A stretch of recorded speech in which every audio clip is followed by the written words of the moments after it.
everyone, and welcome back to my channel. So I just read Midnight Sun and I have so many thoughts. So if you want to check out the review of this book, then keep watching.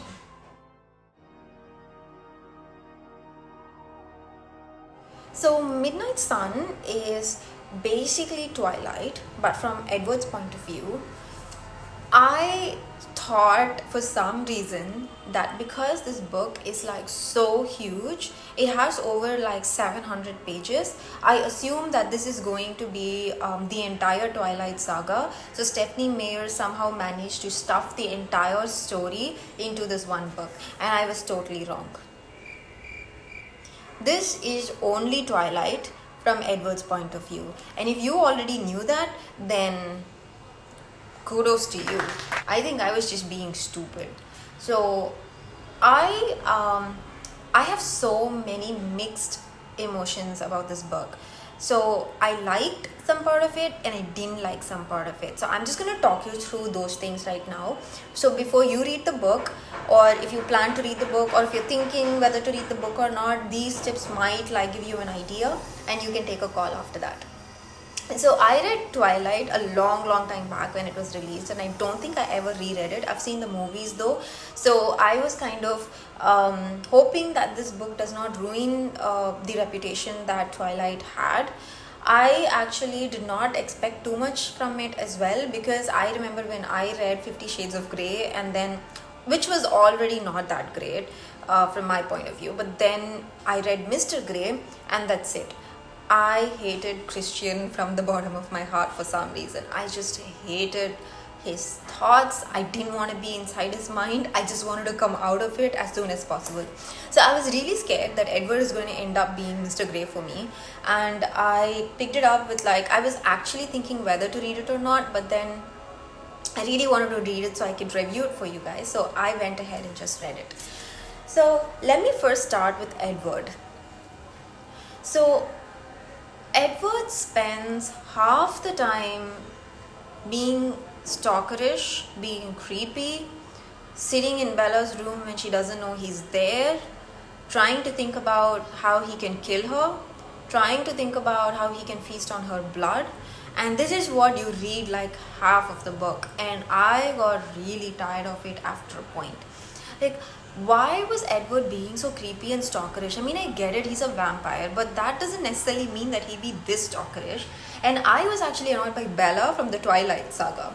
I honestly did not like Bella. She's not one of my favorite protagonists, because I kept thinking that she kept portraying herself as a damsel in distress and who needs saving all the time, and she could never make up her mind between Jake and Edward. So she was really not one of my favorite protagonists at all. But then I read Midnight Sun, and then I'm sitting here thinking, okay, maybe Edward and Bella deserved each other in some very weird eerie way. I don't know. So I did not like many of Edward's thoughts in the first half of the book. So around till 300 pages, this was all that he could think about, which kind of really put me off. And then there were certain dialogues in the book which also I was not very enthusiastic about. There was one in particular where Edward goes I'm gonna protect you, Bella, but you better not have an opinion. So it just felt very dominating and aggressive, and I was not really sure about the relationship they shared anymore. I know from the Twilight saga it was always a little bit one-sided, but I don't know, it didn't really feel, good. But having said that, I think the word building in this book was so much better than the Twilight saga. I mean, I cannot recollect it as much, but this one was really good. I think Stephenie Meyer's put a lot of thought into the way she was going to take this book, as in the whole word building, and I think that was done phenomenally much better.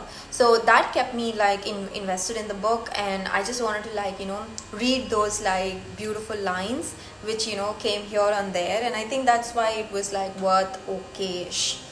Now Another thing that I did not like was the book was really slow paced. Now I know Twilight was not that fast paced, but it was not this slow as well. That's because I think because it was from Bella's point of view, we got a lot of insight into Jacob and the whole werewolf clan and all that. But here, since Edward's meet or since Edward's relationship with Jake is like really really less, especially in Twilight, we don't get to see much of Jacob. He just comes like here and there, and that's pretty much it. So the entire book is just dialogue. So there's a lot of talking between Edward and Bella, and that's it. So if you like books where there is just lots of dialogues, no story whatsoever, no, not plot driven, not character driven, just talking, then I think you will enjoy this book. And I think that was a little bit of a downer for me, because I know as a matter of fact that there isn't much of like things that are going to happen, but at least there was like a different plot. So there was like Jake's life, his whole werewolf clan, Billy and all that, but it was just not like that in this book. It was just Edward looking at Bella, thinking about Bella, Edward deciding that he loves Bella, Edward finding out that Bella loves him, and then Edward protecting Bella. And that was it. So I did not, I don't know, that's a 700 page worth of just that is a little bit too much for me. You could have done that, like in 300 pages. So I don't know, that was a little bit of a downer for me as well. What I did like though was the whole Cullen family. There was so much like importance given to Alice in the book, and it was so nice to get like her perspective and her visions were a lot more like prominent in this book, because those are scenes that you probably would not have read in Twilight, because Bella was never around when Alice and Edward used to speak. So we never got that kind of a perspective, which was there a lot in this book, and I think that was brilliant. I really liked the relationship between Esme and Edward and Carlisle and Emmett. It was just so flawless, and I think that was captured very beautifully in this book. What I also really really liked was when I read Twilight, you had to be either team Jacob or team Edward. I became team Jasper after reading Midnight Sun, because Jasper was just so sweet and protective, and he had a good head on his shoulder, and he was going through a lot himself, but he was not alienated by where he was. And I really like Jasper in this book, and I think the way Stephanie Meyers brought out the whole Cullen family in this book is worth reading. But if you're just going to read this book for Bella and Edward's story, you might want to give it a pass. I don't think you're gonna miss out on anything except Edward's creepy thoughts and Bella's whiny issues. And one thing that I think was very common from the Twilight Saga and Midnight Sun was Charlie, Bella's dad. Now I always felt sad for Charlie because he's never like given the respect that he deserves. Bella just like, I don't know, tosses him around half the time, and I never used to like that as much, and she did the same here. I thought maybe from Edward's point of view it could have been a little different.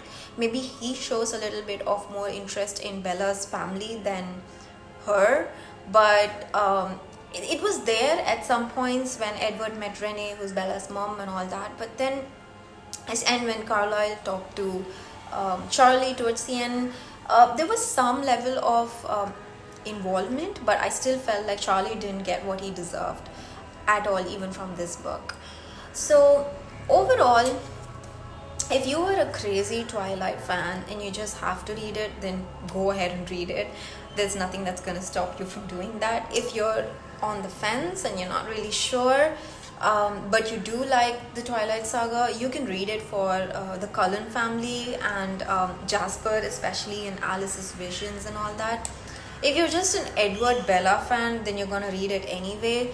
But if you're not that keen on Edward and Bella, then I would ask you to pass, because there's really not much that you lose except Edward thinking all these things.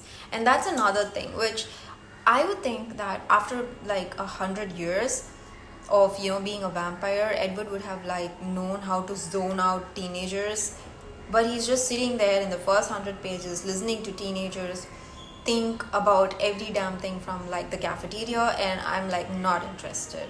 Like, why would I want to sit through 100 pages of that? Why can't Edward just tune all that out or zone them out? I don't know. So yeah, I was not a big fan of Edward in this book. Maybe at some points he was being really nice. He was not as bad as, you know, what I felt after reading Grey, but still, a 700-page worth book for just Edward's thoughts, I'm not really sure.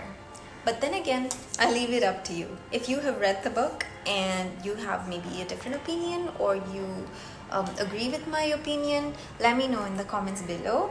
And maybe you can let me know if you're planning on reading the book, or if you were planning on giving it a pass, and if my review actually helped you take that decision. Well, thank you so much for watching this video, and I'll be back with another one soon. Bye.